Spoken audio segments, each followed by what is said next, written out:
पालजी महाराजांचा असून मराठी भाषिक भक्त समाजास सहज समजावे म्हणून हिंदी भाषेतून मराठी भाषेत रूपांतरित करण्यात आलेला आहे.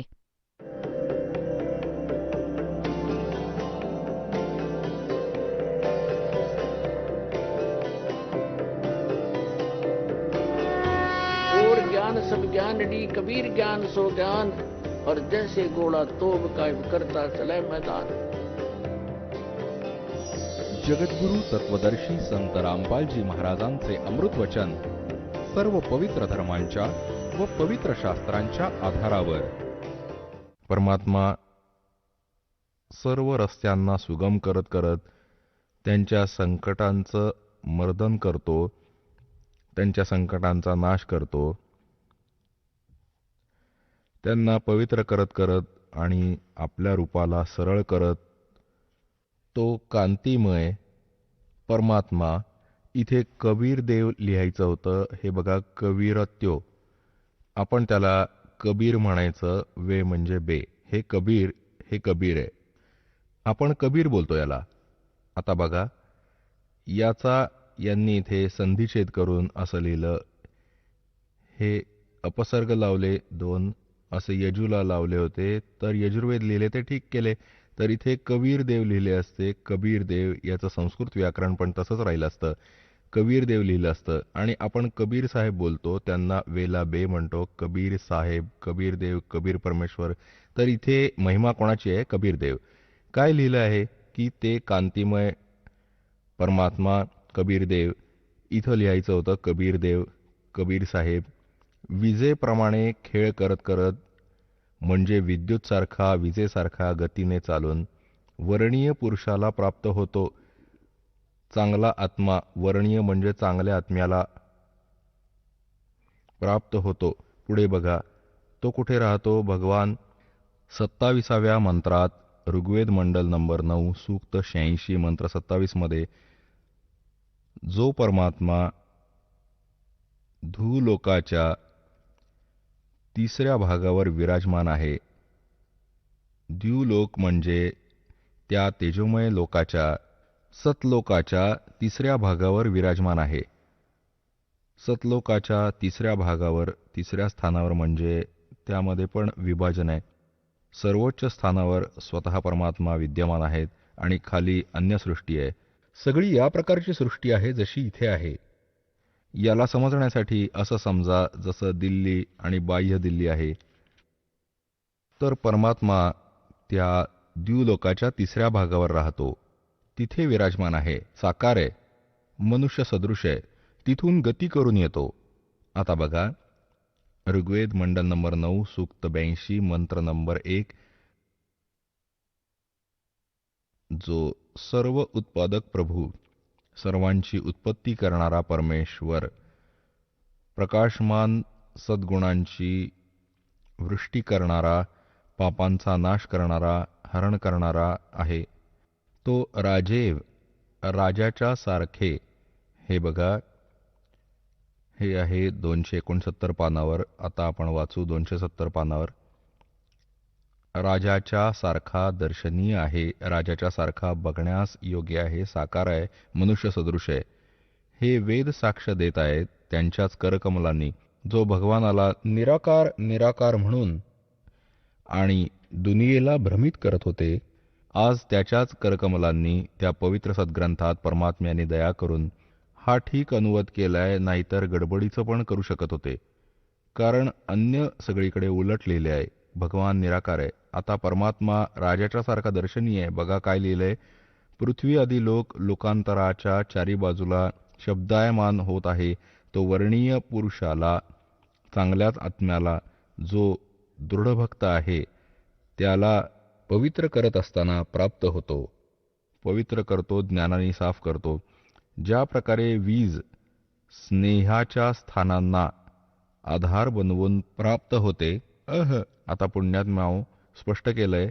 जसं कसं चांगलं प्रमाण दिलंय वेदात, की जसं आकाशातून वीज कोणत्या तरी धातूला आधार बनवून ती त्याकडे आकर्षित होते, ती त्यावरच येऊन पडते, दुसरीकडे नाही पडत. तर असेच परमात्मा त्याच पुण्यात्म्यांना मिळतो ज्याच्याकडे तो आकर्षित होतो, जे दृढ भक्त असतात, जे त्यांच्या गोष्टींना शिरोधार्य मानून परत दृढतापूर्वक अन्य पुण्यात्म्यांना ऐकवतात. पहिले कास्य धातूच्या वाटी थाळ्या असायच्या आणि जेव्हा पावसाच्या काळात आमची आजी म्हणायची आमच्या आईंना की बाहेर अंगणात कास्याची थाळी ठेवलीये, वाटी ठेवलीये, तिला आत ठेवा, नाहीतर वीज पडेल कास्य धातूवर. हे विशेष आकर्षण होतं. आता जिथे असा संयोग होत होता तर ती कास्य धातूवर पडायची. सांगायचा मुद्दा हा आहे की वेदाने प्रमाणित केलंय, एक उदाहरण दिलंय, तो परमात्मा त्या पुण्यात्म्याकडे असा आकर्षित होतो, त्यांनाच मिळेल तो दृढभक्त असतो. जसं आकाशातून वीज, आकाशातून विद्युत आपल्या त्या धातूवरच पडते, त्याला आधार बनवूनच खाली येते. पुढे बघा तो काय करतो मग इथे येऊन. ऋग्वेद मंडल नंबर 9 सूक्त 82 मंत्र 1 वाचला. आता दुसऱ्यात काय लिहिलंय की हे परमात्मन, उपदेश करायच्या इच्छेने आपण, ज्ञान देण्याच्या उद्देशाने आपण महापुरुषांना प्राप्त होता, चांगल्या आत्म्यांना मिळता आणि आपण अत्यंत गतिशील पदार्थासारखे म्हणजे विजेसारख्या गतीने आमच्या आध्यात्मिक यज्ञाला प्राप्त होता. आपण इथे लिहायचं होतं आपण कबीर देव आहात, सर्वज्ञ लिहिलंय. आपण कबीर देव आहात, कबीर देव आहात. आपण कबीर साहेब बोलतो, कबीर देव. आपण शुद्ध स्वरूप आहात. आमच्या पापांना दूर करून हे परमात्मा, हे अमर परमात्मा, आम्हाला सुख दे. आता पुण्यात्म्यांनो, पवित्र वेदांना पूर्ण विश्व मानतं की परमात्म्याच्या यथार्थ ज्ञानाने युक्त आहे आणि परमेश्वराने म्हटलंय 600 वर्षापूर्वी की वेद मेरा भेद है, मैं ना मिलो वेदन के माही, और जौन वेद से मैं मिलूं वो वेद जानते नहीं, जौन वेद से मैं मिलूं वो वेद जानते नहीं. कबीर परमेश्वराने सांगितलं होतं की धर्मदास, हे प्रिय आत्मा, हे चारी वेद माझेच गुणगान करत आहेत, पण यांना ते समजू शकत नाही. आता जेव्हा आदरणीय धर्मदासजींच्या विषयी माहिती तुम्हाला देईन तर त्यांच्याशी बोलताना काय काय गोष्टी झाल्या. जेव्हा धर्मदासजींनी सचखंड पाहिला, ते परत आले. परमात्म्याला सतलोकात पाहिले, साऱ्या ब्रह्मांडाच्या चालवणाऱ्या सिंहासनावर उत्पत्ती करणाऱ्या स्वरूपात. आणि त्याच्या आधी आदरणीय धर्मदास साहेबजी हिंदू धर्मात जन्मलेले, एक लालाजी शेठच्या घरी जन्म होता. खूप धनवान व्यक्ती होते. ते भगवान श्रीकृष्ण श्रीरामकडे आसक्त होते, त्यांना सर्वोच्च शक्ती मानत होते. कारण की आपल्या आदरणीय शंकराचार्यांनी हेच ज्ञान फीड केलं होतं पवित्र हिंदू धर्माच्या पुण्यात्म्यांमध्ये की राम व कृष्ण हे सुप्रीम पॉवर आहेत, ब्रह्मा विष्णू महेश हे अजरामर आहेत. विशेष करून विष्णू व शंकराला हे अजरामर म्हणत होते. यांचे कोणी मातापिता नाहीयेत. आणि जेव्हा धर्मदासाने सतलोकात पाहिले, भगवानला जेव्हा खाली येऊन पाहिले, तेच विणकराच्या रूपात काम करत होते, तेव्हा त्यांनी म्हटले होते, हे भगवान, खरोखर भगवान तर आपण आहात. तर आम्हाला सांगितलं गेलं की पुराणात लिहिलंय की श्री विष्णूजी सर्वोच्च शक्ती आहेत. वेदात लिहिलंय की विष्णूच सुप्रीम पॉवर आहेत. शंकर भगवान सर्व शक्तिमान आहेत. हे अजर अमर आहेत. हे परमात्मा, काय मग हे वेद पुस्तकं खोटी आहेत? पुराण व वेद काय खोटे आहेत? जे यात असं लिहिलंय की ब्रह्मा विष्णू महेशचे कोणी मातापिता नाहीत. तेव्हा परमेश्वरांनी सांगितलं होतं, वेद कतेब झूठे निभाई, झूठे हैं ये समझे नाही. खोटे ते आहेत जे वेदांना पुराणांना समजू शकले नाहीत. उवाबाईंच्या ज्ञानाचा प्रचार करतायत. हे लोक वेद सांगतात, तुम्हाला कोड्यात टाकतात. तर परत शंका वाटली की हे परमेश्वर, इतके महर्षी झाले, सतयुगापासून आजपर्यंत काय कोणाला वेद समजले नाहीत? तेव्हा परमेश्वरांनी सांगितलं होतं, गुरु बिन काहू न पाया ज्ञाना, जो थो था भूस चढ़े मूड किसाना। गुरु बिन वेद पढ़े जो प्राणी, समझे न सार रहे अज्ञानी। कि भाई गुरु बिन काहू न पाया ज्ञाना, जो थो था भूस चढ़े मूड किसाना। मूर्ख व्यक्ती नुसत्या तुसावर काठी मारत राहील, कुटत राहील, त्यात काय मिळणार? तर या प्रकारे हे नुसती तुसं कुटत होते. सर्व ऋषी महर्षी जसे काल आपल्याला दाखवलं होतं सत्संगात, ओळख करून दिली होती त्या पुराणांची, ज्यात ब्रह्मा विष्णू महेश नाशवान आहेत, ते स्वतः स्वीकार करतात आमचा जन्ममृत्यू होतो. तर परमात्म्याने सांगितलं होतं, गुरु बिन काहू न पाया ज्ञाना, जो थो था भूस चढ़े मूड किसाना। और गुरु बिन वेद पढ़े जो प्राणी, समझे ना सार रहे अज्ञानी। हे सगळे अज्ञानी राहिले अजूनपर्यंत. परमात्मा आले होते गुरुरूपामध्ये, ते गुरु होते, ते सद्गुरू होते. आता नकली गुरु पण घडले, यासाठी सद्गुरू म्हणायला लागले. आता खोटे सद्गुरू पण निघाले असतील, तेव्हा सद्गुरूची ओळख करून देण्यासाठी प्रमाण दाखवायला लागतं दासाला की कोण आहे सद्गुरू. हे नकली सद्गुरू, यांना काहीच माहिती नाही, नाव लावतात सद्गुरू, जगद्गुरू. तर पुण्यात्म्यांनो, आता तुम्ही स्वतः शिक्षित व्हाल आणि स्वतः आपण निर्णय करू परमात्मा कोण आहे, कसा आहे. आपण कोणाच्या लोकवेदाच्या आधारावर नाही राहणार. खूप दिवस राहिलो. आता ही सर्व भूमिका जी दासाने बनवली, वेदांनी प्रमाणित केली, तो परमात्मा चांगल्या आत्म्यांना येऊन भेटतो, त्यांना ज्ञान देतो, यथार्थ ज्ञान देतो. तर यांनी सिद्ध झालं की पहिले त्यांच्याकडे ज्ञान नव्हतं, यासाठी तर यथार्थ ज्ञान देण्यासाठी भगवान आले इथे स्वतः. नाहीतर वेद वाचणारे खूप जास्त होते, तर सद्ग्रंथ त्यांना समजले नाहीत, त्यांना समजावण्यासाठीच परमात्मा येतात. तर परमेश्वरांनी सांगितलं होतं, गोता मारू स्वर्ग में, जा बैठूं पाताले। कह कबीर ढूंढता फिरूं अपने हीरे मोती लाले। परमात्म्याने सांगितलं होतं कि गोता मारू स्वर्ग में, और नीचे जा बैठूं पाताल। आपले हिरे मोती चांगले चांगले आत्मे शोधत फिरत आहे. परत काय सांगितलंय, जो जन मेरी शरण है, ताका हूं मैं दासे। गेल गेल लाग्या फिरूं, जब तक धरती आकाशे।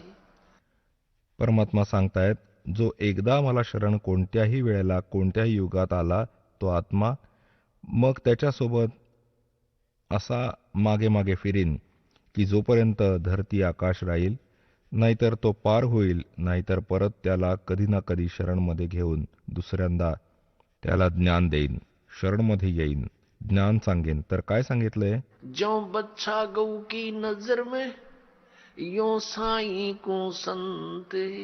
भक्तों के पीछे फिरे वो भक्त वत्सल भगवंत। जसं गाईला आपलं वासरू असतं, चारा पण खात असते आणि लक्ष आपल्या वासरावर असतं. कोणी कुत्रा वगैरे किंवा दुसरा प्राणी त्याच्याजवळ आला तर चारा खात खात पण ती लक्ष ठेवते आणि त्याला हकलते, त्याला पळवून लावते की माझ्या वासरापासून दूर हो. तर सांगतात, जो बच्छा गऊ की नजर में, न्यू साईं को संत। और भक्तों के पीछे फिरे वो भगत वत्सल भगवंत। तर पुण्यात्म्यांनो, या अज्ञानाला हटवण्यासाठी परमेश्वर स्वतः येतात की परमात्मा कोण आहे, तो कुठे राहतो आणि कसे ते स्थान प्राप्त होऊ शकेल जिथे गेल्यानंतर साधक परत परतून जगात नाही आहेत. आता आपण पाहिलं वेद काय साक्ष देतात की तो परमात्मा आपल्या त्या तिसऱ्या मुक्तिधाममध्ये तिथे राहतो, तिथून चालत येतो, चांगल्या आत्म्यांना भेटतो, त्यांना ज्ञान देतो. त्याच आधाराने हे गुण आहेत त्या परमात्म्याचे, तो अशी लीला करतो. त्याच लीलेच्या अंतर्गत कलियुगात तो परमेश्वर कोणकोणत्या महान आत्म्यांना भेटला. आदरणीय धर्मदास साहेबजी, बांधवगडवाल्यांना, आदरणीय मुलुकदासजी, आदरणीय नानक साहेबजी, शीख धर्माच्या प्रवर्तकांना, आदरणीय दादू साहेबजी, आदरणीय गरीबदास साहेबजी, गाव चुडाणी, जिल्हा झज्जर, हरियाणावाले, यांना आदरणीय घिसादास साहेबजी, गाव खेकडा, जिल्हा मेरठ, उत्तर प्रदेश या महापुरुषांच्या बद्दल तर दासाला माहिती आहे आणि अन्य खूप महापुरुषांना ते असे भेटतात. आदरणीय नामदेवजी यांना भेटले होते. आदरणीय हजरत महम्मदजी यांना पण भेटले होते. हजरत महम्मदजी यांनी परमात्म्याच्या ज्ञानाला स्वीकारलं नव्हतं. बाकी सर्व महापुरुषांनी परमात्म्याच्या ज्ञानाला स्वीकारलं होतं. आता काय सांगतात की हम मोहम्मद को वहां ले गयो, कबीर परमेश्वर सांगतात सतलोकाला घेऊन गेले. इच्छा रूपी वहां नहीं रहो. उल्ट मोहम्मद मैल पठाया, गुज बीरज एक कलमा लाया. रोजा बंग नमाज देई रे, बिस्मल की नहीं बात कही रे. आता काय सांगतात की आम्ही या हजरत महम्मदला पण घेऊन गेलो होतो, कारण सर्व आत्मा या एकाच परमात्म्याच्या आहेत, अल्लाह कबीरजींच्या आहेत. त्या परमाक्षर ब्रह्म सत्पुरुषाचे आहेत. त्यांना पाहिजे की जो चांगला आत्मा आहे की ज्याच्या मागे खूप लोक लागली आहेत त्यांना अजून खरं काय ते सांगितलं तर यांना समजावतील आणि लवकर माझ्या शरणमध्ये घेऊन येतील. परंतु इथे परमात्म्याची जी गोष्ट सहज नाही समजली गेली तर काय सांगतात, परमात्म्याने परत येऊन सांगितले की हे मुसलमानांनो, तुम्ही हजरत मुहम्मदच्या नावावर जो हा बिस्मिल करता तो बिस्मिल करण्याची गोष्ट त्यांनी नाही सांगितली. त्यांनी काय सांगितलं, ता रोजा बंग नमाज देई रे, बिस्मल की नहीं बात कही रे. नबी मोहम्मद ना गोश्त खाया. हजरत मोहम्मदने नबी मोहम्मदने मांस नाही खाल्लं म्हणतात. अरस कुरस पर अलह तकत है, खालिक बिन नहीं खाली. और वो पैगंबर पाक पुरुष थे साहिब के अब्दाली. ते पैगंबर तर पुण्यात्मा होते, ते असा जुलूम करतील जसं तुम्ही करता. मांस खाता, गाई कापता, डुकरं खाता, बकरं खाता, कोंबड्या खाता. हैं? उनको दीदार कहाँ है जो काटे गला बिराना. दुसऱ्यांचा गळा कापतात, त्यांना काय भगवान परमात्मा मिळेल. नबी मोहम्मदला नमस्कार आहे की नबी मोहम्मद आदरणीय महापुरुष होते आणि राम रसूल तर काय तो भगवानाचा अल्लाचा दूत म्हटला गेला. और 1,80,000 को सौगंध जिन नहीं करत चलाया. हजरत मोहम्मदांचे 1,80,000 अनुयायी झाले होते त्यावेळी आणि ते पवित्र शुद्ध होते, सर्व वाईटापासून दूर होते, व्याज पण नव्हते घेत. ते कोणाही बरोबर खून मारामारी नाही करत होते. हे मना केले होते, त्यांनी सिद्धांत बनवला होता. नबी मोहम्मद नमस्कार है राम रसूल कहाया. 1,80,000 को सौगंध जिन नहीं करत चलाया. अरस कुरस पर अलह तकत है, खालिक बिन नहीं खाली. और वो पैगंबर पाक पुरुष थे साहिब के अब्दाली. ते तर परमात्म्याचे कृपापात्र होते, त्यांनी असा जुल्म नाही केला. तर परमात्मा सांगतात, मोहम्मद को हम वहां ले गयो, इच्छा रूपी वहां नहीं रहो. उल्ट मोहम्मद मैल पठाया, गुज बीरज एक कलमा लाया. रोजा बंग नमाज दई रे, बिस्मल की नहीं बात कही रे. कहते मारी गऊ शब्द के तीरम, ऐसे होते मोहम्मद पीरम.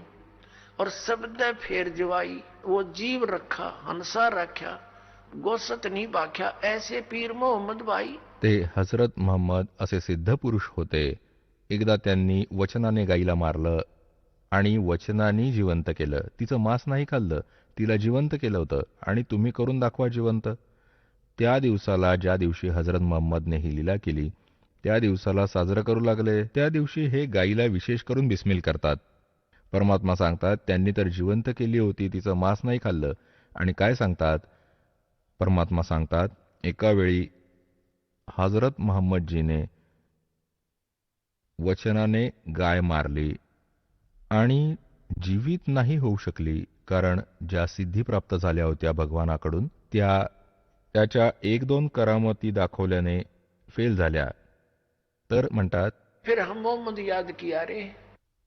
परमात्मा सांगतात मग हजरत मोहम्मदाने माझी आठवण केली. जेव्हा हे जीव आपल्या सामर्थ्याने हारून जातात तेव्हा परमात्म्याची आठवण करतो. जब हम मोहम्मद याद किया रे, और शब्द स्वरूपी हम बेग गया रे.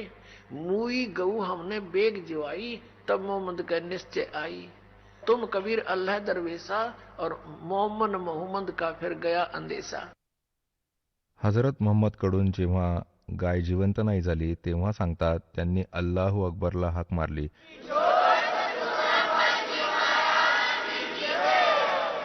चला आता आपण त्या श्रद्धाळूंचे अनुभव जाणून घेऊयात, ज्यांनी जगद्गुरू तत्वदर्शी संत रामपालजी महाराजांकडून दीक्षा प्राप्त केलेली आहे, तसेच त्यांच्याद्वारा सांगितलेल्या भक्ती मार्गावर चालत आहेत. नमस्कार. सतसाहेब, आपलं नाव? माझं नाव ठाकूर असदेव. आपण कुठून आलात? मी पुण्याहून, महाराष्ट्र. आपला व्यवसाय काय आहे? माझा व्यवसाय इंटिरियर डेकोरेटर्स आहे. मी इंटिरियर डिझायनिंगचं कामं करतो. इंटिरियर रिलेटेड माझं काम आहे. संत रामपालजी महाराजांची गुरुदीक्षा आपण कधी घेतली? दाशावर संत रामपालजी महाराजांची दया 2004 झाली. 2004च्या मेमध्ये मी नामदान घेतलं संत रामपालजी महाराजांकडनं. संत रामपालजी महाराजांकडनं नामदीक्षा घेण्या अगोदर आपण व आपला परिवार कोणती भक्ती साधना करत होतात? आम्ही, माझं ॲक्च्युली इष्टदेव श्रीकृष्ण होते आणि गीताचा अध्याय आणि गीताचा वाचन मी कमीत कमी कंटिन्यू 10 वर्ष केली आणि मी कृष्णाला सर्वेश्वर मानत होतो आणि देवीची पूजा करत होतो. अजून श्रीकृष्ण भगवंतांना तुम्ही भगवंत मानत होता आणि अन्य देवी देवतांचीही पूजा करत होतात. असं असताना तुम्ही संत रामपालजी महाराजांकडे कसे जुडले गेले? माझं गीतेचं वाचन जो होता तो 10 वर्ष मी कंटिन्यू करत होतो. सकाळी पहाटे 6 वाजता उठून माझे जिथे मी देव मांडून जिथे मी देवळा केला होता तिथे देवाच्या समोर बसून मी सकाळी 6 वाजता गीता पहिल्या अध्यायापासून सुरू करायची आणि 18 दिवसापर्यंत माझं ज्यावेळी गीता संपायचे त्यावेळी 19व्या दिवशी परत मी गीता तशीच कंटिन्यू पुढे ठेवायचं. असं करता करता माझ्या डोक्यात सारखं एक प्रश्न यायचं की गीता अध्याय 4 श्लोक नंबर 34 त्याच्यात असं म्हणलेलं आहे की तुला अर्जुन त्या परमात्माची भक्ती आणि तो परमात्मा कोण आहे ह्याची माहिती जर हवी असेल तर तू तत्वदर्शी संतांकडे जा, ते तुला ह्या ज्ञानाचा उपदेश करतील. तर मला हे सारखं असं प्रश्न पडायचं की मी गीता तर वाचतोय पण मला शेवटी संतांशिवाय मला हा तत्वज्ञान कोण सांगणार. तर माझी होतं की मला माझ्या आयुष्यामध्ये असा तत्वज्ञान देणारा तत्वदर्शी संत मिळेल का, हा खूप मोठा माझा प्रश्न होता. म्हणून मी ह्या पृथ्वीवरती कुठलाही असा संत नाही की ज्याच्या सान्निध्यामध्ये मी गेलो नाही, त्यांना ऐकलं नाही. कुठलंही श्री श्री रविशंकर असो, आशाराम बापू असो, सुधांशुजी महाराज असो, असे बरेच संत आहे. सगळ्यांना मी ऐकलं पण शेवटी माझं समाधान कुठेही झालं नाही. म्हणून मला असं वाटलं की नाही, तत्वदर्शी अजून कोणतरी वेगळाच आहे जो आत्म आणि परमात्म ज्ञान देईल. म्हणून मला हा सारखा प्रश्न असायचा. म्हणून एकदा मी 2004च्या 1 फेब्रुवारीमध्ये जात होतो औंध साईडला, पुण्यात औंध भागामध्ये. तर मी एक बोर्ड लावले होते संत रामपालजी महाराजांचे. तर त्याच्यावरती संत रामपालजी महाराजांचे पुढे जी उपमा असते संतांचे पुढे, जे बाकीच्या संतांमध्ये श्री श्री, श्री 108, श्री 1008 अशी संतांचे पुढे त्यांची पदवी लावलेली असते. पण हे पहिल्यांदा मी ज्यावेळी फळ्यावर वाचलं की तत्वदर्शी संत रामपालजी महाराज, त्यावेळी मला एक फक्त क्लिक झालं की गीतेचा 4 अध्यायाचा 34वा श्लोक हे इथे सिद्ध होतंय. तर मला वाटलं की ह्या संतांना मी ऐकलं पाहिजे आणि हे जे गीतेच्या हिशोबाने मला हे ज्ञान इथे पूर्ण मिळू शकतं. आणि त्या दिवशी मी हे ज्यावेळी पाहिलं आणि ती डेट आणि तारीख नोट केली आणि आम्ही सर्व कुटुंबसह ज्यावेळी सत्संगामध्ये पिंपरी भागामध्ये मगर स्टेडियममध्ये त्यांचा सत्संग होता, 3 दिवस सत्संग मी ऐकलं आणि सगळं शास्त्रयुक्त मी ज्यावेळी तो ज्ञान ऐकला तर मला ते इतकं मोठं प्रश्न पडलं की इतकं वर्ष मी जी भक्ती करत होतो श्रीकृष्ण परमात्मा आणून, तर परमात्मा तर अजून एक वेगळाच आहे. आणि हे तत्वज्ञान एवढे दाखवल्यानंतर मला विचार आला की अरे बापरे, असा आतापर्यंत कुठल्याही संतांनी हा तत्वज्ञान शास्त्र आधारावर जो वेदामध्ये आहे, गीतेमध्ये आहे, कुराणमध्ये आहे, बायबलमध्ये आहे, श्री गुरुग्रंथमध्ये आहे, कोणीही का नाही आपल्याला दाखवलं. त्याच्यानंतर मी ज्यावेळी त्यांचं सत्संग ऐकलं आणि ते ऐकून सगळं म्हणलं की हे जे सांगतायत ते पुरावे खरं ह्या शास्त्रामध्ये आहे का, की हे शास्त्र ह्यांनी स्वतःच संत रामपालजी महाराजांनी बनवलेले आहे. तर तिथे मी सगळं 3 दिवसाचं सत्संग ऐकूनही नाम नाही घेतला आणि जसे तसं परत घरी आलो 3 दिवसानंतर. आणि घरी येऊन सगळं शास्त्र माझे घरी होते आणि ते सर्व शास्त्र मी ज्यावेळी पाहिले माझ्या डोळ्यांनी तर म्हणलं की हे शास्त्र जे गीता प्रेस गोरखमधनं लिहिलेले आहे आणि हे जसे तसे जे सद्गुरू रामपालजी महाराज सांगत होते ते ह्याच्यामध्ये मला आढळल्यानंतर मी विचार केला की अरे बाबा की मोठी चूक केली. ते खरं तत्वदर्शी संत होते जे गीतेमध्ये 4:34 सांगतायत. आणि तरी मी ह्याच्यातनं नाम न घेता तसंच राहिलो आणि माझं खूप मोठा प्रश्न आला की आता हे परत मला कधी भेटतील. पण सद्गुरू रामपालजी महाराजांची दया झाली. 2 महिन्यानंतर परत ते आले आणि त्याच ठिकाणी मी परत ती पाटी वाचली आणि आम्ही गेलो. 2004च्या मैमध्ये आम्ही जाऊन परत सगळं सहकुटुंब नामदीक्षा घेतली आणि त्याच्यानंतर परमात्म्याची खरी दया झाली आणि आत्मा आणि परमात्मा ज्ञान आहे हे त्यांच्या मुखातनं आम्ही ऐकलं आणि नामदीक्षा घेतली आणि सद्भक्ती सुरू केली. सर, जसं तुम्ही सांगत आहात की तुम्ही एका तत्वदर्शी संताच्या शोधात होते आणि ते तत्वदर्शी संत हे तुम्हाला संत रामपालजी महाराजांच्या रूपाने मिळाले असं तुमचं म्हणणं आहे. तर संत रामपालजी महाराज हेच एक तत्वदर्शी संत आहे हे तुम्ही कसं सांगू शकता? ही त्यांचीच कृपाने मी सांगू शकतो की आतापर्यंत जे संत जे सत्संग पुढे लावतात की सत्संग म्हणजे खरं सत काय आहे म्हणजे सत्य काय आहे. जर सत्य जे ह्या लोकांना माहीत नाही आहे तर संग तर कसे करायला लावते स्वतःच्या अन्वयाना. कारण सत्य तर एकच आहे आणि तो एक परमात्मा आहे. तो एक परमात्मा कोण आहे हे शास्त्रांमधून आतापर्यंत कोणीही सिद्ध केले नाही. म्हणजे ह्याच्यावरनं हे कळतं की नाही बाकीचे कोणीही तत्वदर्शी संत नव्हते. म्हणून ते पूर्ण परमात्मा एक जो आहे तो शास्त्रांमध्ये लिहिलेला आहे प्रमाणसहित. सर्व शास्त्रांमध्ये म्हणजे वेदमध्ये लिहिलेलं आहे, गीतेमध्ये लिहिलेलं आहे आणि कुराणमध्ये लिहिलेलं आहे, बायबलमध्ये लिहिलेलं आहे, गुरुग्रंथमध्ये लिहिलेलं आहे. मग हे शास्त्र इथेच होते आणि हे संत पण इथेच होते. मग हे जे शास्त्रामध्ये जे लिहिलेलं त्या परमात्माच्या नावासकट लिहिलेलं असतानाही बाकीच्या संतांनी आतापर्यंत आपल्याला का नाही दाखवलं. इथून हे सिद्ध होतं की फक्त एकमेव संत तत्वदर्शी संत रामपालजी महाराजच आहे ज्यांनी हे सगळं सर्व शास्त्रांचा सार आपल्यासमोर दाखवलं आणि तो सिद्ध केला प्रमाणासहित की तो एक परमात्मा पूर्ण परमात्मा जे सर्व शास्त्रामध्ये विद्यमान आहे प्रमाणासहित आहे तो पूर्ण परमात्मा कबीर साहेब आहे. हे ज्यावेळी सांगितल्यानंतर आम्हाला कळलं की शास्त्रामध्ये सिद्ध लिहिलेला प्रमाणासहित असतानाही ह्या संतांनी आपल्याला का नाही सांगितलं. ह्याचा अर्थ हे होतं की हे सगळे अज्ञानी आहेत. ह्यांना खरा ज्ञान काय आहे तत्वज्ञान काय आहे जे गीतेचे अध्याय 4 34 सांगितलेलं आहे की तत्वदर्शी संतांशिवाय हा तत्वज्ञान कोणीही सांगू शकत नाही. आणि इथून हे सिद्ध होतं की हा तत्वज्ञान तो परमात्माचा आत्म आणि परमात्म ज्ञान संत रामपालजी महाराजांनी दिला. इथून आम्हाला हे स्पष्ट सिद्ध झालं की ह्यांच्याशिवाय तत्वदर्शी संत ह्या पृथ्वीवर ह्या ब्रह्मांडामध्ये दुसरे कोणीच नाही. सर, तत्वदर्शी संत हे आपण कसं काय ओळखलं पाहिजे? आज तुम्ही सांगत आहात की संत रामपालजी महाराजच तत्वदर्शी संत आहात. तर सर्वसामान्य जनता याच्यावर कसं विश्वास ठेवेल की तत्वदर्शी संत केवळ संत रामपालजी महाराज आहे? कारण याला काही शास्त्राचा काही दुजोरा आहे का? तत्वदर्शी संतांची ओळख अशी आहे की हा संसार जे आहे जे मुळ्यापासून पानापर्यंत एक वृक्ष असतो बघा. त्या वृक्षाला जी सगळं खत पाणी खाली मुळ्यामध्ये दिलं जातं. पण त्या मुळ्यामध्ये खत पाणी दिल्यानंतर त्या वरच्या अख्ख्या खालच्या खोडपासून त्याला सगळी खुराक मिळते आणि वरच्या फांदीपासून त्या पानापर्यंत जाते आणि त्या पानाला फुलं लागून त्याला फळं लागतात आणि मग ते फळं आपण खातो.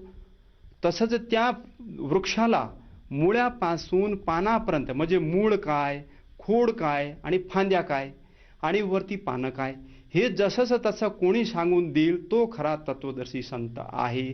जो वेदयुक्त ज्ञान सांगणारा तत्वदर्शी संत असतो. आणि हे मुळ्यापासून खोडपर्यंत आणि फांद्या आणि वरची पानं ही जशीशी तशी या संसाराची रचना त्या वृक्षापासून तत्वदर्शी संत रामपालजी महाराजांनी आतापर्यंत सांगितली जी आता ह्या पृथ्वीच्या कुठल्याही संतांनी आतापर्यंत सांगितली नाही. सर, जसं तुम्ही सांगत आहात की तत्वदर्शी संत रामपालजी महाराज आहे आणि त्यांच्याकडनं तुम्ही अनुग्रह घेतला, त्यांच्याकडनं तुम्ही भक्ती घेतली, भक्ती साधना तुम्ही करत आहात. तर या भक्ती साधण्यापोटी आपल्याला व आपल्या परिवाराला काही लाभ प्राप्त झालेत का? खूप लाभ झालेत, खूप झाले. पण मी मोजके जे मेन जे मला परमात्माने दया केली लाभ दिलेत ते आपल्याला सांगू इच्छिक आहे. पहिली गोष्ट सद्गुरू संत रामपालजी महाराजांनी जे तत्वदर्शी संत आहे त्यांनी तत्वज्ञान आणि तत्वज्ञानामध्ये सर्व काही आहे म्हणजे आत्म आणि परमात्म ज्ञान. आत्म म्हणजे मी कोण, मी कुठून आलो, कशाकरता आलो आणि मला शेवटी जायचं कुठे, हे सर्व तत्वदर्शी संत रामपालजी महाराज की आत्मा ही आली कुठून, कशाकरता आली आणि परमात्मा कोण, आत्मा आणि परमात्मा हे समजून देण्याचं काम तत्वदर्शी संतांशिवाय दुसरं कोणीही करू शकत नाही. हे सर्व दिल्यानंतर मला हे संतुष्टी मिळाली, समाधान जीवनामध्ये मिळालं की मी जी पळत होतो, जी मी कामं करत होतो माझ्या ह्या फील्डमध्ये इंटिरियरच्या, आणि ज्यावेळी तत्वदर्शी संत मला लाभले आणि ती सतभक्ती मला दिली, माझ्यावरती दया केली त्यांनी, आणि त्या दयाच्या अनुहारात माझ्यावरती एवढी मेहर राहिली की जे मी एवढं टेन्शन घेऊन जी कामं करत होतो, एवढं म्हणजे 20-20 तास मी कामं केलेली आहे, माझी कमीत कमी 15-15, 10-10 साईट चालू असायची. पण ज्यावेळी तत्वदर्शी संत सद्गुरू रामपालजी महाराजांनी माझ्यावर दया केल्यानंतर तोच काम माझा खूप खूप सरळ झाला. म्हणजे डोक्याचा खूप मोठा गठोडा जो एक ताण असायचे दिवसभरात, तो अख्खा नाहीसा झाला.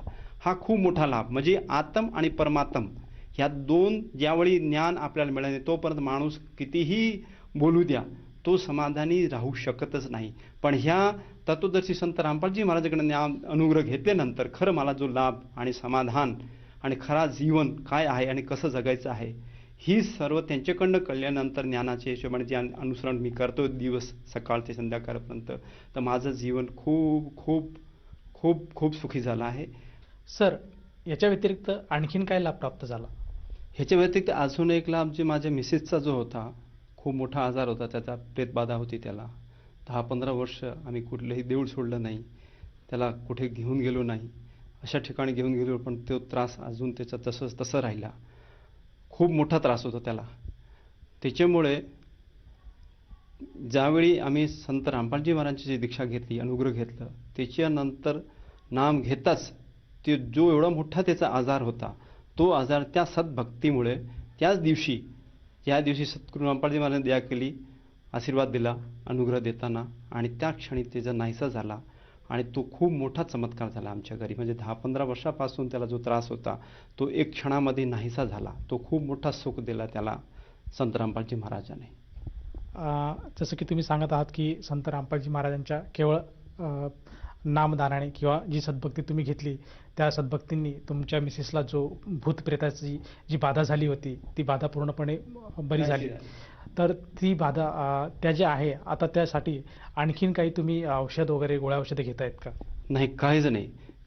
त्याला आज बरोबर 2004 पासून आत्तापर्यंत 16 वर्ष झाली आहे.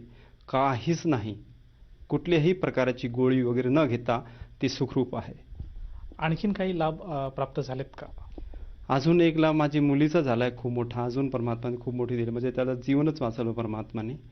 माझी छोटी मुलगी 3 वर्षाची असतानाही सद्गुरू रामपालजी महाराजांनी दया केली होती अनुग्रहाची, आणि 2006 साली त्याला खूप मोठा आजार म्हणजे जॉन्डिस आपण ज्याला म्हणतो, हेपेटायटिस, शेवटच्या स्टेजला गेली, आणि ती खूप मोठा आजार म्हणजे ती अक्षरशः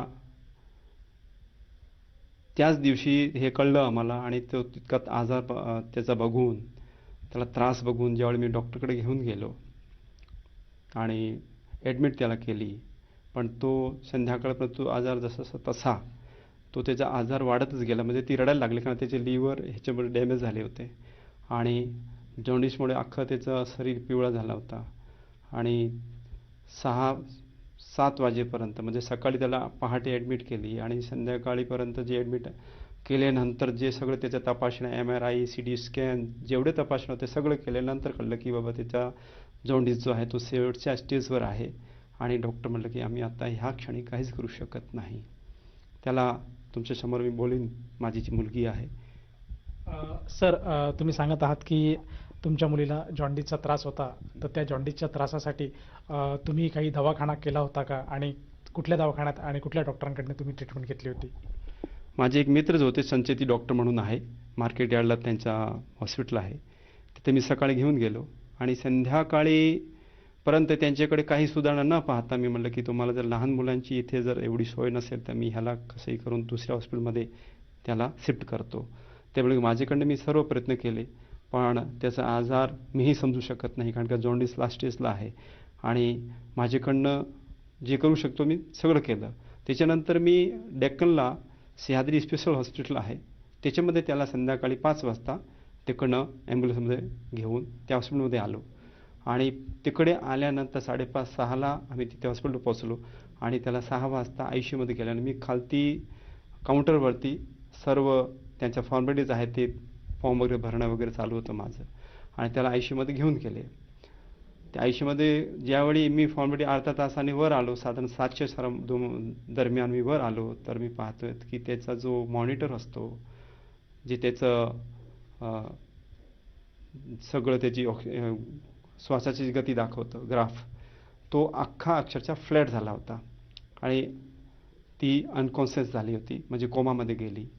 आणि त्यावेळी डॉक्टर म्हटले की ह्या स्टेजमध्ये आम्ही तुम्हाला काही सांगू शकत नाही, जोपर्यंत ह्या मॉनिटरमध्ये त्याच्या हालचाली काही होत नाही तोपर्यंत आमच्या डोक्याच्या बाहेरचा भाग आहे हा. त्यावेळी माझ्यासमोर काहीच नव्हतं. मला वाटत होतं की बाबा आम्ही परमात्माची शरणमध्ये आहोत, म्हणून मला खूप मोठी दृढता होती परमात्माची देणी की ह्या आत्म्याबरोबर तसं परमात्मा काही होऊ देणार नाही, कारण का त्याच्याकडे अनुग्रह होतं, जी खूप मोठी सद्भक्ती होती. त्या दृढतामुळेच मी तिथे ठाम होतो की नक्कीच ती मुलगी त्यातनं परमात्माची देणी बाहेर येईल. हा मला खूप मोठा माझ्या संत रामपालजी महाराजांवरती विश्वास होता.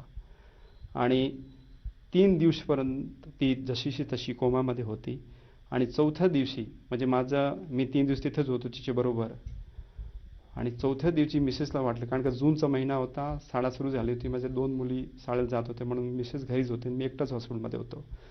4थ्या दिवशी ज्यावेळी मिसेस माझ्या टिफिन घेऊन दुपारी हॉस्पिटलमध्ये आली, कारण का त्यालाही ती मुलगी छोटी होती, त्याला पाहण्याची इच्छा होती, म्हणून त्याला वाटलं की टिफिन घेऊन जाते त्यांच्यासाठी आणि मुलीला पण पाहून येईल.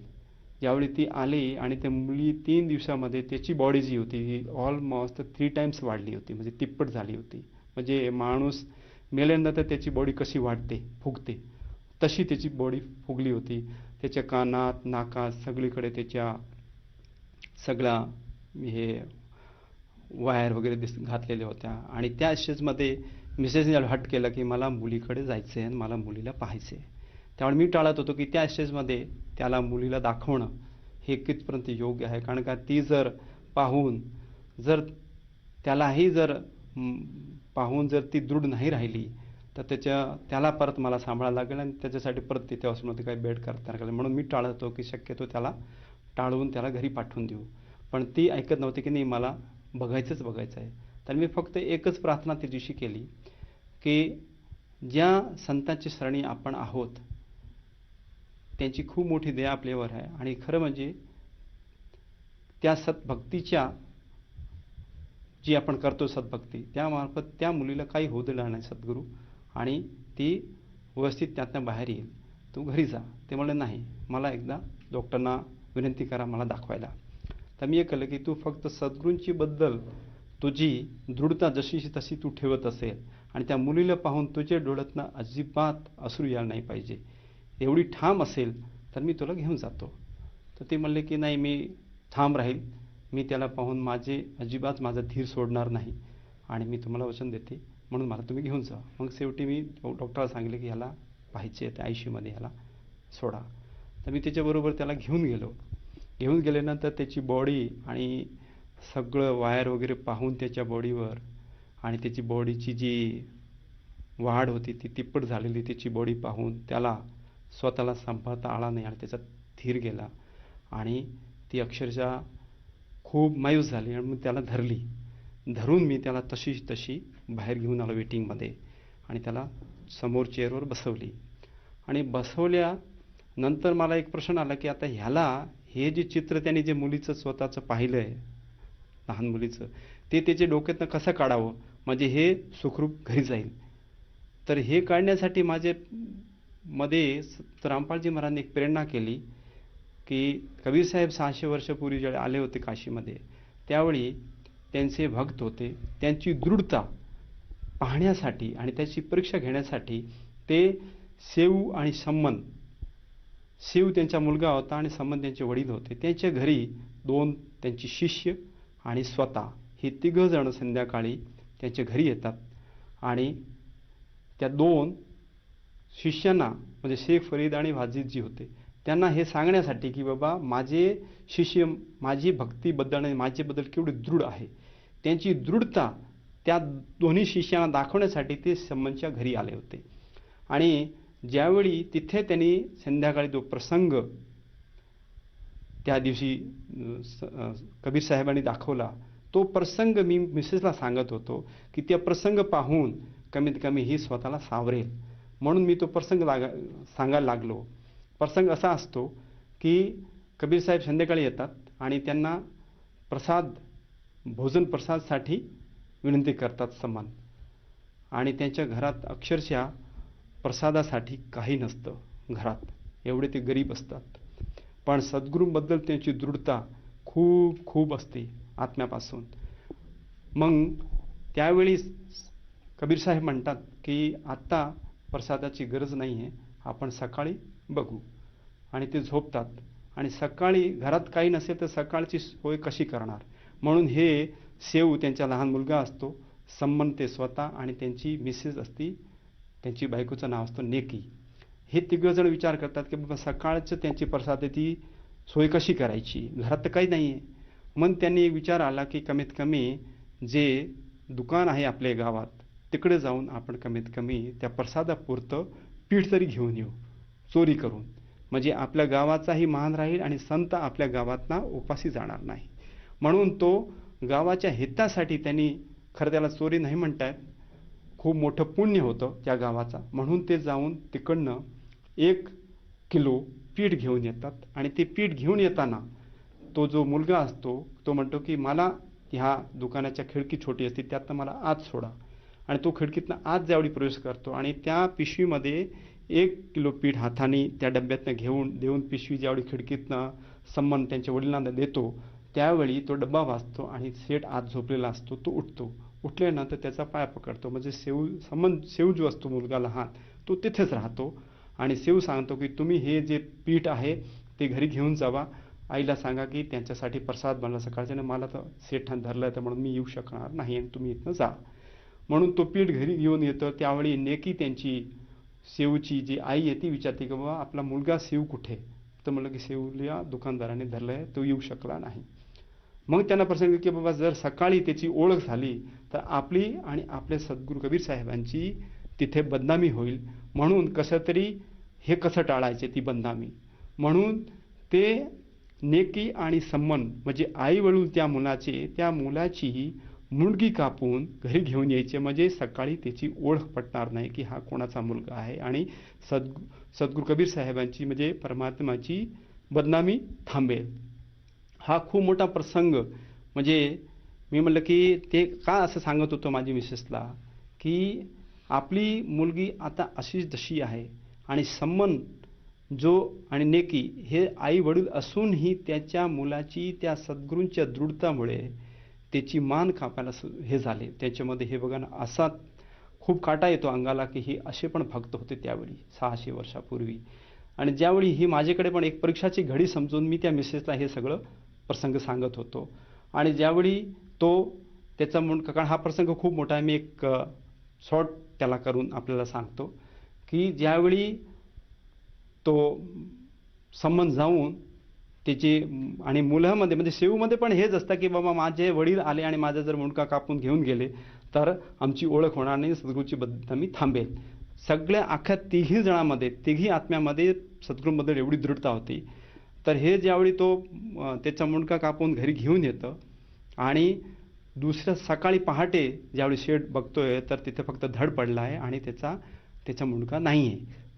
त्यावेळी ती नेकी म्हणते की बाबा त्यांनी धड कुठेतरी जंगलात टाकला असेल, म्हणून तुम्ही त्याच्या मागे मागे सकाळी जाऊन तो धड घरी घेऊन या. म्हणजे पहाटे त्या शेठ जिथे जातात बाहेर टाकायला तिथून जाऊन तो संबंध तो धड पण घरी आणून त्या मुंडक्याच्या शेजारी एका पिशवीत ठेवून देतात कोपऱ्यात. सकाळी ज्यावेळी त्या प्रसादामध्ये ते 3 भोग करतात, त्या प्रसादाचे 3 वाट्यामध्ये देतात कबीर साहेबांना, 2 भक्त आणि कबीर साहेब. त्यावेळी कबीर साहेब म्हणतात की आपण 6 जणे आहोत, तुम्ही 3 आणि आम्ही 3, 6 जण म्हणजे ह्या 3 मधनं 6 हिस्से करा आणि आपण 6 जण हा प्रसाद खाऊया.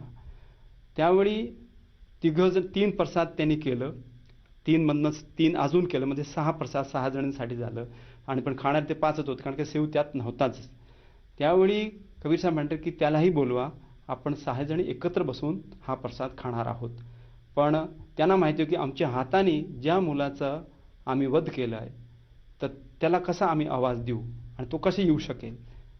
पण हे पण नाही की कबीर साहेब म्हणतात त्याला बोलवायसाठी, तर ते पण आणि त्यांच्या डोळ्यातनं अक्षरशः की आमच्याबरोबर हा घटना घडली असूनही त्यांच्या डोळ्यात पाणी नव्हतं.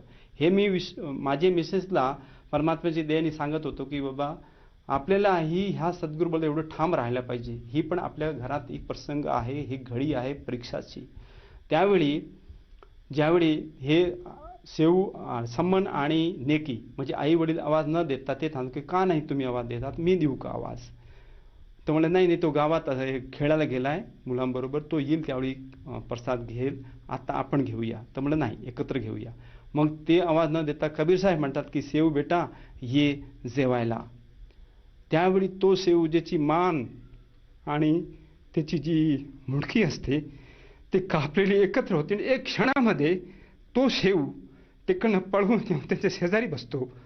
जसा शेव त्यांच्या शेजारी कसा बसतो की त्यांनी हाताने त्यांचा वध केला, मुंडी कापली त्याची, आणि ती मुंडी जशीच तशी तो शेव शेजारी येऊन तो प्रसाद खायला बसतो. हा प्रसंग मी ज्यावेळी माझे मिसेसला सांगत होतो, तो प्रसंग जसा शेव धड आणि मुंडकी एकत्र होऊन तिथे शेजारी जेवायला बसला, तेवढ्यातच हे माझा प्रसंग पूर्ण व्हायच्या आधीच तिकडनं आयसीयू मधनं डॉक्टर पळत आला आणि मला सांगतो की ठाकूर साहेब तुमची मुलगी तुम्हाला बोलवतीये. हा खूप मोठा प्रसंग या संत रामपालजी महाराजांनी माझ्या घरात घडवला की हे खरं म्हणजे ज्यावेळी तो प्रसंग आठवतो त्यावेळी आमच्या डोळ्यात अश्रू येतं की माझी मुलगी खरं अक्षरशः ती जिवंत नव्हती. ती आपण म्हणतो की ती ज्यावेळी मंदिरमध्ये फ्लॅट दिसतीये त्याची ओढ, आणि ती अक्षरशः हालायला लागली आणि ती मुलगी एक क्षणामध्ये त्यातला होश येतं आणि ती म्हणते की माझे वडीलना बोलवा.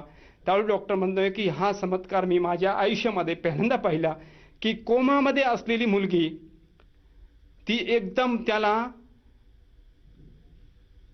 म्हणजे एक साधारण माणूस कसा, साधारण बाळ कसा बोलतोय तशी ती बोलते. होऊ शकतच नाही, कारण की हे सगळ्यांना माहिती आहे की कोमामध्ये माणूस गेल्यानंतर हे प्रसंग खूप पुढच्या त्याच्या जर ती जागा जरी झाली तरी त्याचं विकट असतात. ती जशीची तशी त्याचं जीवन कधीही नसतं. पण ह्या सद्गुरूंच्या सद्भक्तीमध्ये इतकी पावर आहे. हे आमच्या डोळ्यासमोर सद्गुरूंनी उदाहरण रूपात ही मुलगी आमच्या समोर आहे की जसं सेवला जीवन दान दिलं तसंच या दाशाच्या घरी माझ्या मुलीला त्यावेळी ती 5.5-6 वर्षाची असताना सद्गुरूंनी दया केली आणि त्याला एक जीवन दान केलं. त्याचं जीवन तेवढंच होता, पण ह्या सद्गुरूंनी त्या भक्तीच्या मार्फत त्याला जीवन दान केलं. हे सद्गुरू हे आहेत की अक्षरशः म्हणून वेदामध्ये पण आहे की परमात्मा मेलेल्याला जिवंत करतो. परमात्माचा डिक्शनरीमध्ये इम्पॉसिबल वर्ड नाहीये. हे इथून सिद्ध होतं की संत रामपालजी महाराजांची सद्भक्तीमध्ये ही सद्भक्ती शास्त्रोक्त असल्यामुळे खरंच मेलेला माणूस जिवंत होऊ शकतं. हे माझ्या घरात हा उदाहरण खूप मोठा आहे. इथून आपल्याला कळलं पाहिजे, सगळ्यांना कळलं पाहिजे की खरंच हे संत तत्वदर्शी आहे जे शास्त्रोक्त भक्ती देतात आणि सर्व शास्त्रांच्या आधारावर भक्ती देतात. आणि ह्या भक्तीने कुठल्याही प्रकाराचे विकार म्हणजे मृत्यूपासूनही जीव वाचवता येते. ह्याच्या पुढे अजून दुसरा कुठला आजार नाहीच आहे. सर, जसं तुम्ही सांगत आहात की संत रामपालजी महाराजांकडनं नामदीक्षा घेतल्यानंतर आपली जी मुलगी 3.5 वर्षाच्या आयुमध्ये जवळजवळ म्हणजे आपल्यामध्ये राहिलीच नसती, अशा अवस्थेत सुद्धा ती आज परमात्म्याच्या कृपेने संत रामपालजी महाराजांच्या कृपेने जीवित आहे. आणि तुमच्याबरोबर ती आहे का, आणि आहे तर आता ती कशा परिस्थितीत आहे? ती आपण स्वतःच्या नजरेने पाहू शकता त्याला. मी बोलतो, ये बेटा इकडे. काय नाव आहे दीदी आपलं? माझं नाव यशोदा, मी पुण्याहून आली आहे. जसं की आपले वडील सांगत आहात की लहान वयात आपण एका हेपेटायटिस बी जी काही पिवळी कावीळ आहे त्या कावळीने ग्रस्त होतात आणि ICU पर्यंत तुम्ही गेला होतात आणि तशा परिस्थितीत तुम्ही परत आपल्यासमोर दर्शकांसमोर आहात. तर नेमकं काय झालं होतं त्यावेळेस? आम्ही हिसारमधून पुण्यात येत होतो ट्रेनमधनं, आणि त्यावेळेला येताना मला एकदमच त्रास व्हायला लागला. माझं पोट दुखायला लागलं आणि लिव्हरमध्ये त्रास व्हायला लागला आणि येतानाच मला एवढा त्रास होता की मी अर्ध्या शुद्धीतच होते. आणि येताना पुण्यात जसं पोचलो तसं बाबा मला हॉस्पिटलमध्ये घेऊन गेले. हॉस्पिटलमध्ये जातानाच मी तिकडंच बेशुद्ध झाले. त्याच्यानंतर मला काही माहीत नाही माझ्याबरोबर काय झालं ते. जसं की तुम्ही सांगत आहात की तुम्ही हॉस्पिटलमध्ये जाण्याच्या अगोदरच बेशुद्ध होतात. तर जेव्हा तुम्ही शुद्धीत आलात तर तुम्ही काय बघितलं आणि कशा प्रकारे तुम्ही शुद्धीत आलात?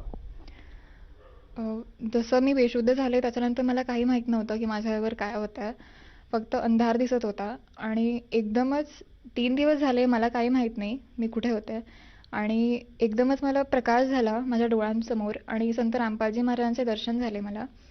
आणि जसे दर्शन झाले तसेच माझे डोळे उघडले आणि मी बघायला लागले की माझे बाबा कुठे आहेत आणि मी त्यांना मग हाक मारायला लागले आणि तिकडनं डॉक्टर होते आणि ते पळत गेले आणि त्यांनी बाबांना बोलवून आणलं. तुम्ही सांगत आहात की संत रामपालजी महाराज हे स्वतः तुम्हाला त्यांनी दर्शन दिलं आणि तुम्ही म्हणजे बेशुद्ध अवस्थेत होतात आणि तिथून तुम्हाला जाग आली आणि तुम्ही तुमच्या वडिलांना पुकार केला. तर त्यानंतर जी तुमची अवस्था होती ती किती दिवसानंतर तुम्ही एक रिकवर झालाय आणि आज तुम्ही स्वस्थ आहात का? तो दिवस आहे आणि आजचा दिवस आहे. मी आज एकही मेडिसिन घेत नाही आहे आणि एकदम हेल्दी आहे मी. म्हणजे काहीच साईड इफेक्ट नाही आहे त्या हेपेटायटिसचा किंवा जॉन्डिसचा. तुम्ही हा जो भक्तिमार्ग आहे हा खूप लहान वयातच तुम्ही घेतला आहात. आजची जी युवा पिढी आहे ती युवा पिढी ही भक्तिमार्गापासून बरीचशी लांब आहे आणि नाना प्रकारचे व्यसन करता आहेत आणि त्यांना असं म्हणणं आहे की भक्तीला एक वय लागतं. तर तुम्ही एवढ्या लहान वयात भक्ती कशी का घेतली? जेव्हा मी नामदीक्षा घेतली तेव्हा मी फक्त 3.5 वर्षाचे होते. पण आणि त्यावेळेला फक्त आम्ही बाबा आणि म्हणजे माझी आई आहे त्यांना आम्ही फॉलो करायचो. ते जे करायचे भक्ती तेच आम्ही फॉलो करायचो. तेव्हा काही आम्हाला नॉलेज नव्हतं म्हणजे एवढं की बाबा आणि आई जे करतायत ते खरं आहे आणि आम्ही ते करायचं आहे. पण जसं आम्ही मोठं होतोय आणि जसं आम्ही स्वतः सत्संग ऐकले संत रामपालजी महाराजांचे तसं आम्हालाही कळायला लागलं की ते जे ज्ञान देत आहेत तेच खरं ज्ञान आहे. लोक म्हणतात की एवढ्या लहान वयापासून भक्ती काय उपयोगाची नाही आहे. भक्ती तर फक्त म्हातारपणात केली जाते. पण आज आपल्याला काही म्हणजे पॉसिबिलिटी नाही आहे की उद्या आपण आता नेक्स्ट जो श्वास आहे तो घेऊ शकतो का. आपण गर्भामध्येच आपली मृत्यू होऊ शकते. ज्या पुढचा जो क्षण आहे त्याच्यामध्ये आपली मृत्यू होऊ शकते. सो त्याच्यामध्ये आपल्याला काही पॉसिबिलिटी नाही आहे पुढे लाईफची. सो त्याला भक्तीला काही वय नसतं. तर तुम्ही तुमच्यासारख्या ज्या तुमच्या मैत्रिणी आहेत किंवा जे मित्र आहेत आणि जी आजची युवा पिढी आहे त्या पिढीला काय संदेश द्याल? मी त्यांना एकच संदेश देऊ शकते की आजचे जे यंगस्टर्स आहेत आणि स्टुडंट लाईफ आहे त्यांना असं वाटतं की फक्त एन्जॉय केलं पाहिजे. Life is for enjoyment. त्याच्यापुढे काहीच नाही माहीत त्यांना. सो आणि त्यांना असं ते त्याच्यामध्ये म्हणून एन्जॉयमेंटमध्ये पण कसं आहे की अल्कोहोल पिणार किंवा असे जे नशा जे करतात त्याच्यामध्ये ते एंगेज होतात. सो मी त्यांना एकच म्हणायचं की एन्जॉयमेंट आहे आणि ते जे हे करतायत हे टू फॉरगेट द मोमेंट. ते असं मनामध्ये ठेवून करतायत. पण एन्जॉयमेंट म्हणजे ती खरी ही आहे जेव्हा आपण आपले जे परमात्मा आहेत त्यांनी जी भक्ती दिली आहे ती आपण जेव्हा करतो त्याचं जी एन्जॉयमेंट आणि जे एक पीस मिळतं आपल्याला मनामध्ये आणि आपल्या पूर्ण बॉडीमध्ये ते एक खरी एन्जॉयमेंट आहे. आणि एक स्पिरिच्युअलिटी आहे. So people should follow spirituality आणि त्यांनी हे मनामध्ये ठेवलं पाहिजे की स्पिरिच्युअलिटी म्हणजे काय ते फॉलो केलं पाहिजे की म्हणजे आपण कोण आहोत कुठून आलो आहे पुढच्या क्षणाचा आपल्याला काही भरोसा नाही आहे. सर जसे काही तुम्ही सांगत होतात की संत रामपालजी महाराजांच्या दयेने आपल्या मुलीला पुनर्जन्म प्राप्त झाला. या अनुषंगाने आपण इतर भक्त समाजाला काय संदेश द्याल? माझी फक्त एक सद्गुरू संत रामपालजी महाराजांची दयाने एक फक्त विनंती राहील सर्व समाजाला. माझे सर्व बंधू आणि भगिनींना, माझी आई आणि बाबांना, माझे आई बाबांचे जे वयाचे असतील ते माझे आई बाबासारखेच आहे. माझे वयाचे ते माझे बंधूसारखे आहेत. म्हणून सर्व विश्व आपण म्हणतो की सर्व आपण एकच पितेची संतान आहोत. तो पिता खरं कोण आहे हे संत रामपालजी महाराजांनी सिद्ध केलं की आपलं सर्वांच्या पिता एकच आहे आणि तो पिता म्हणजे फक्त आणि फक्त कबीर साहेब आहेत. हे संत रामपालजी महाराज स्वतःच्या मनाने सांगत नाही मी जी विनंती करतो ही माझ्या मनाने सांगत नाही. हे आपले जे सिलेबस आहे, जे सिलेबसचे प्रमाणे जे भक्ती देतात ते फक्त एकमेव संत रामपालजी महाराज आहे. बाकीचे जे सांगतायत ते सगळं मनाने आपल्याला एकमेकांना वाटण्याचं काम करतायत. पण एकत्र एक कुटुंब, वसुदेव कुटुंबकम आपण म्हणतो फक्त, पण तो संत रामपालजी महाराजच्या ज्ञानाने सिद्ध होऊ शकतं. आणि ही जी भक्ती आहे त्या भक्तीमध्ये इतकी पॉवर आहे की खरं माझी तर विनंती अख्ख्या जगाला राहील की आपण बाकीची भक्ती सर्व करून थकलेले आहात, जसा हा दास थकलेला होता. पण ज्यावेळी संत रामपालजी महाराजांची शरण घेतल्यानंतर मला जे माझ्या घरामध्ये जे सुख संत रामपालजी महाराजांनी दिलं आहे ना, ते मी कितीही कौतुक केलं तर ते कमीच आहे. मी शब्दामध्ये सांगू शकत नाही खरंच. म्हणून माझी एकच कळकळीची विनंती आहे सर्वांना की एकदा आपण संत रामपालजी महाराजांना सत्संग जे आपल्या मराठी भाषेमध्ये आपल्यासाठी संत रामपालजी महाराजांनी खूप मोठी दया केली आहे की आपण हे सत्संग ऐका. तुमचे पाठ होऊन जाईल सर्व शास्त्र, वेद काय आहे हे पाठ होऊन जाईल, गीतामध्ये काय लिहिले हे पाठ होऊन जाईल. आणि मग जे शास्त्र सांगतायत ते अनुसरण करा. संत रामपालजी म्हणतायत म्हणून नाही, मी म्हणतोय म्हणून नाही, आपले सर्व शास्त्र जे म्हणतायत ते तुम्हालाही मान्य आहे, मलाही मान्य आहे आणि जगालाही मान्य व्हायला पाहिजे. कारण की तो आपला खरा सिलेबस आहे, तो आपला खरा पाठ्यक्रम आहे.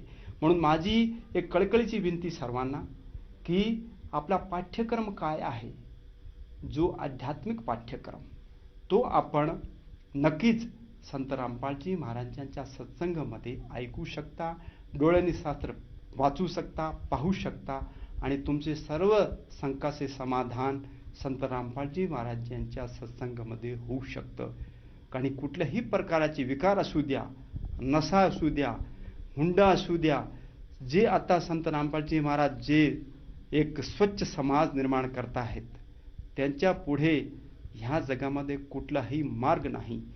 आणि आम्ही आमच्या डोळ्यानं पाहतोय कोटी आणि कोटीच्या संख्येमध्ये विकार सोडून, नशामुक्ती सोडून, हुंडा सोडून आज सगळे सुखाने सर्व सुख संत रामपालजी महाराज शिष्य प्राप्त करत आहेत. म्हणून आपणही तिच्याकडे दुर्लक्ष करू नका आणि आपल्या ह्या मनुष्य जन्माचा मोबदला जो खरा काय आहे, सर्व सुख प्राप्त करण्यासाठी ही सतभक्ती स्वीकार करा ही माझी विनंती आहे. जर कोणा व्यक्तीला किंवा कोणा साधकाला संत रामपालजी महाराजांची सद्भक्ती घ्यायची असेल तर ती व्यक्ती ही जी नामदीक्षा किंवा सद्भक्ती कशी घेऊ शकेल? ही भक्ती खूप सोपी आहे. आपल्या आता जे आपण ही सत्संग पाहतायत त्या सत्संगाच्या खाली आपण बघा एक पट्टी चालली आहे. त्या पट्टीमध्ये सर्व फोन नंबर दिलेले आहेत आणि प्रत्येक जिल्ह्यामध्ये आपण त्या फोन नंबरवरती फोन करून प्रत्येक महाराष्ट्राच्या सर्व जिल्ह्यांमध्ये नामदान सेंटर संत रामपालजी महाराजांची दयाने चालू आहे. तर आपण त्या नंबरवरती ज्या पट्टीमध्ये चालू आहे आता सत्संग पाहताना ते नंबर नोट करा आणि त्या नंबरवरती आपण फोन करा आणि फोन करून आपण आपले जवळचं नामदान सेंटरचं पत्ता त्यांच्याकडनं घेऊ शकता आणि तिथे जाऊन आपण निःशुल्क जे फ्री ऑफ कॉस्ट नामदीक्षा दिली जाते संत रामपालजी महाराजांच्या दयेने आपण प्राप्त करू शकता, ज्याच्यामध्ये कुठल्याही प्रकाराचा तुमच्याकडनं पैसा घेतला जात नाही. धन्यवाद. सत साहेब.